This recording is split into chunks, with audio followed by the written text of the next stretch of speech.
You must work on yourself continuously. Never be satisfied with yourself. Always know that as you invest the effort and time on you, that's the greatest ability that human beings have above animals. See, a dog can't be anything but a dog. Tree can't be anything but a tree. Human being, you've got unlimited potential. You can put effort on you, and by concentrating on you and developing you, you can transform your life wherever you are right now.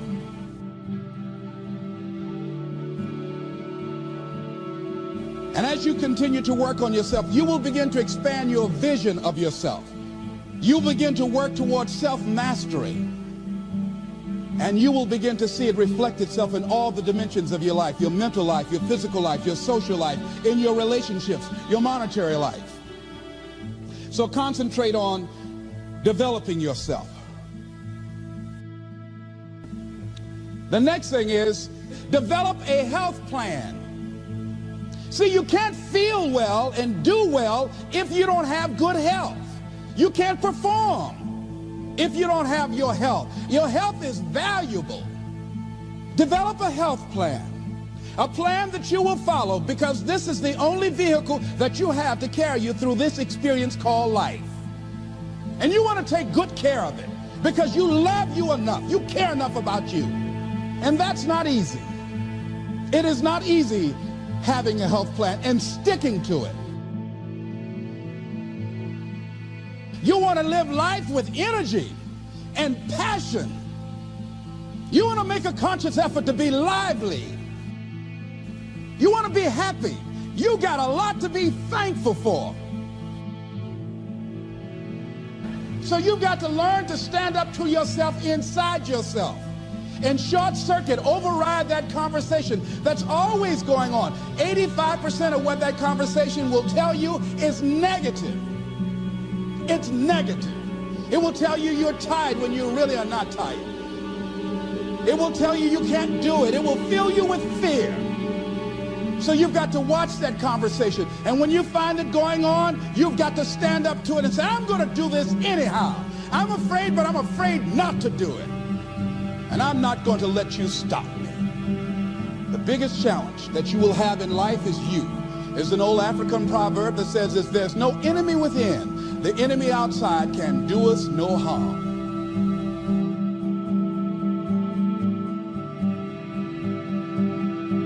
What do you want? What gives you your life? How will you know when you got it? What will make you happy?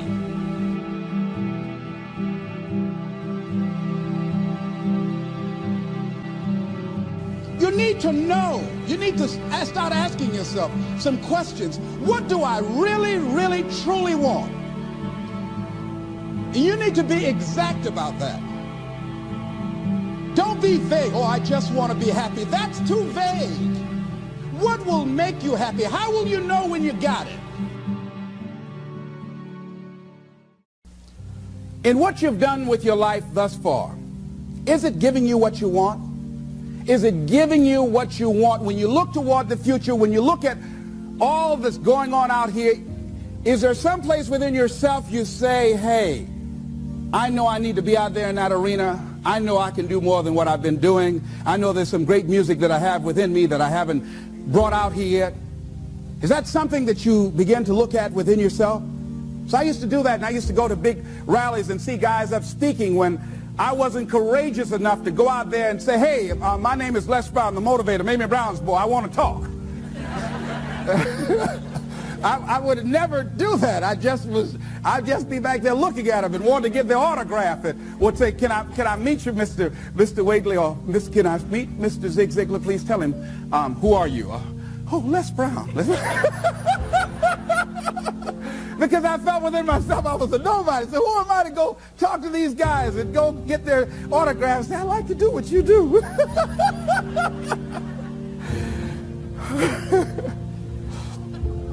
See, I say if you look at your life, and if you're not getting what you want, you owe it to yourself to do something differently.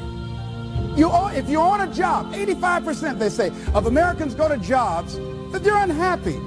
If you're doing something 8 hours a day, that you don't like, it's not giving you what you want, it's not giving you a strong feeling of satisfaction and fulfillment, you're miserable, you hate to go there, you're depressed just thinking about it, you sing the "Thank God It's Friday" song every week, it's giving you headaches just thinking about it on Sunday afternoon after the football game goes off. If that's what it is, you owe it to yourself to start strategically working to change directions. See, but you know what most people will do? Most people will resist change.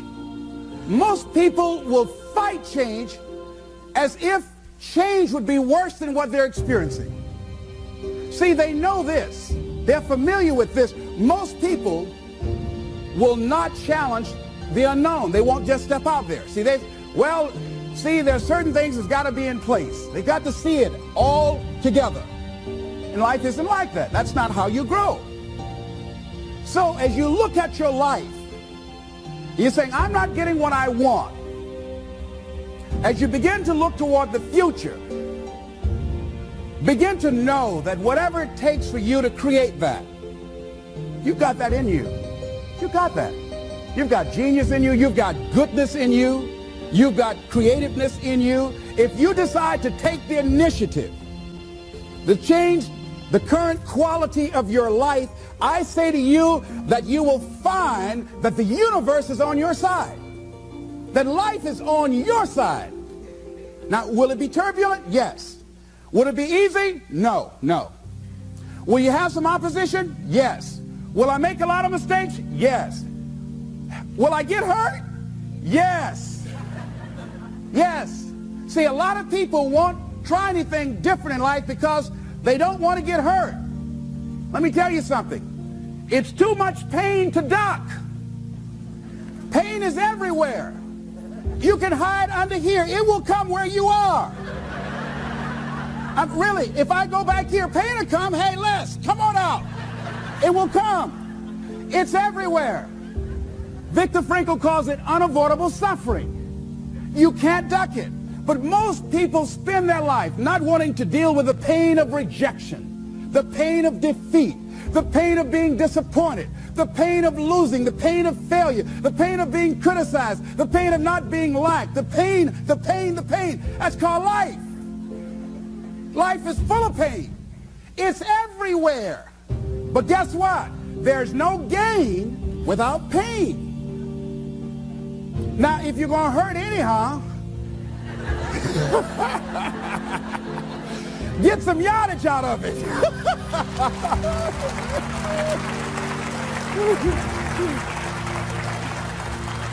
Because it's the pain of regret that you experience. If I had it to do over again, that's a pain. Don't you know that's something? When you know, I was in a seminar once and this lady stood up. If I had my life to live over again, she talked about all of the things that she would do. And you can feel the pain of regret in her voice. The pain of regret.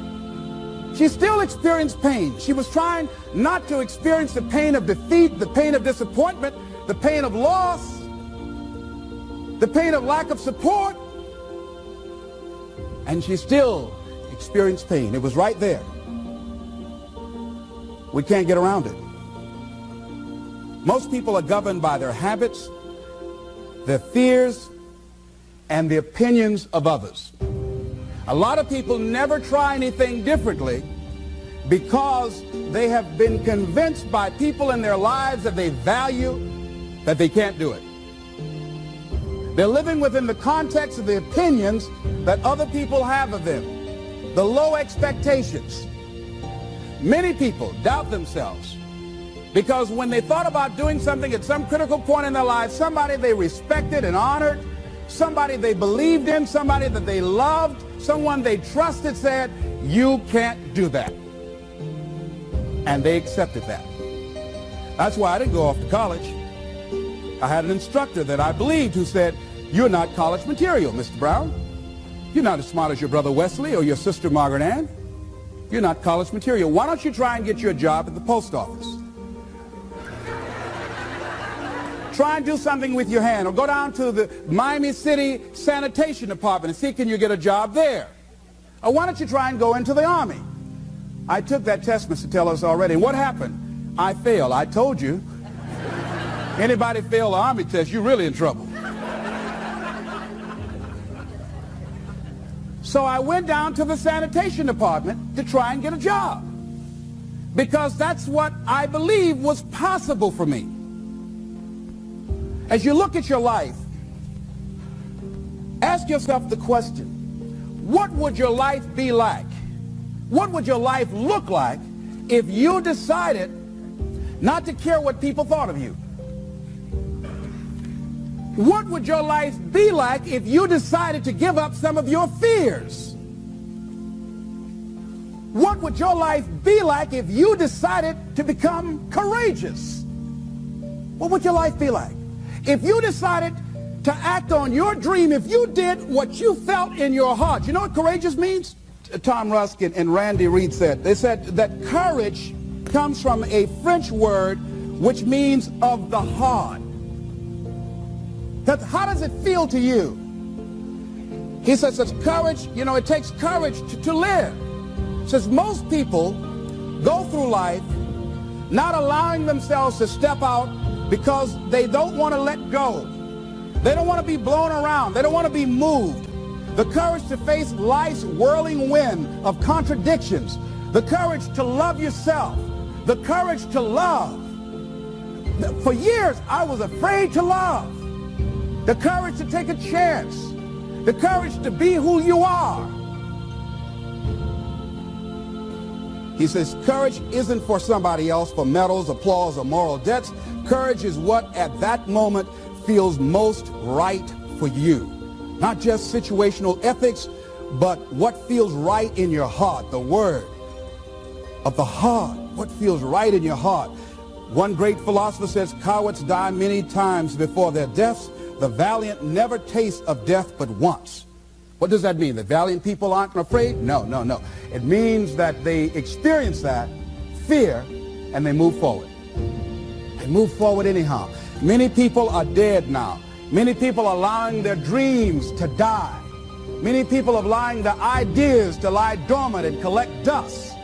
Many people have all this talent and ability that they are allowing to be buried inside of them, that they will take with them to their graves because they didn't have the courage to be who they are.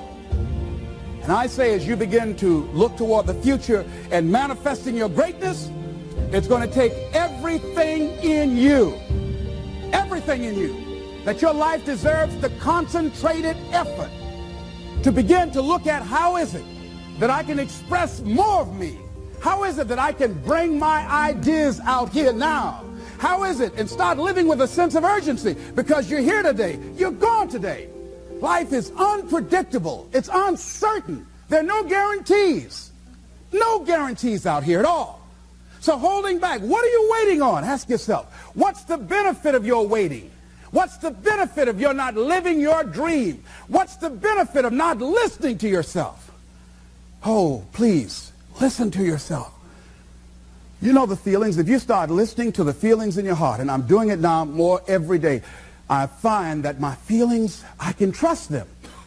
And I say to you that as you look toward the future, you look at life on a daily basis, if there's something that you have been given, if you've heard something within yourself that you know that what you're doing now doesn't fit for you, it doesn't work for you, it's not giving you what you want, and there's something else that you want to do, don't allow that inner doubt in you to talk you out of it, to build a case on why you can't have it, to tell you why you're not good enough. You ignore that inner voice and all of the external voices. Don't judge the possibilities for what you can do based upon the circumstances, because the circumstances won't determine who you are. Don't determine what you're able to do based upon your resources. Don't determine what's possible for you based upon where your life is right now. Where your life is right now is not you. That's just what it is right now. But the possibilities for you are unlimited. If you're in a rebuilding process, it's unlimited. If you're coming back from adversity and devastation, it's unlimited of what you can do. That's the capacity of human beings. It doesn't matter how many mistakes you've made. It doesn't matter how many flops you've had. It doesn't matter how much money you've lost. In fact, I see it only as an investment of what you learn from life, not losses, but investments of what's possible for you. And I say to you that once you start listening to yourself, and as you begin to act on your dream, as you start just trying to find your way, doing what you can with what you have, you will start seeing things opening up for you. You'll start attracting people. You say, where'd they come from? Things will start coming together, clicking for you. You say, whoa. You start brainstorming. Ideas will come out of nowhere as you focus on it.